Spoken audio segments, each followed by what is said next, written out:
यशोदा मैया का हाथ पकड़ा, भीतर लेके गए और कक्ष में जाकर के कहा, मैया मेरी बात ध्यान से सुनना, हो सकता है इसके बाद बहुत भूचाल आपके ब्रजमंडल में आ जाए, पर यह सत्य आपको पता होना आवश्यक है। बोले कृष्ण, दो बातें हैं। पहली बात कि कृष्ण अब लौट करके नहीं आएंगे, और दूसरी बात, कृष्ण आपके पुत्र नहीं है, कृष्ण देवकी के पुत्र हैं।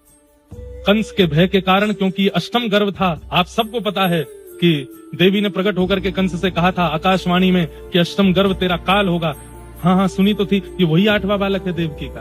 अर्धरात्रि में, अष्टमी की रात्रि को, भादों के महीने में वसुदेव जी महाराज आपके बगल में सुला करके इसको चले गए। आपकी लाली जाकर के कंस को दे दी थी, जो अष्टभुजी देवी काली बनी थी। आपका पुत्र नहीं है, ये देवकी का पुत्र है, और देवकी प्रतीक्षा कर रही है। कंस का वध करने के बाद कृष्ण अब देवकी के साथ रहेंगे। इसलिए मैया, मुझे बस सत्य बताना था, आप अपना और ब्रजवासियों का ध्यान रखना। यशोदा मैया का तो शरीर ठंडा पड़ गया। इतनी देर तक तो यशोदा मैया की पलक नहीं झपकी, श्वास नहीं निकली, हिली नहीं, नेत्र बंद हो गए। छोटे से श्री कृष्ण कैसे चलना सीखते थे, कैसे बोलना सीखते थे, कैसे मैया मैया कह के बुलाते थे, बाबा की गोद में कैसे चढ़ जाते थे, गैयाओं के सींग से लटक जाते थे, यशोदा मैया के अंक में भर के। अरे कहां तक वर्णन करें।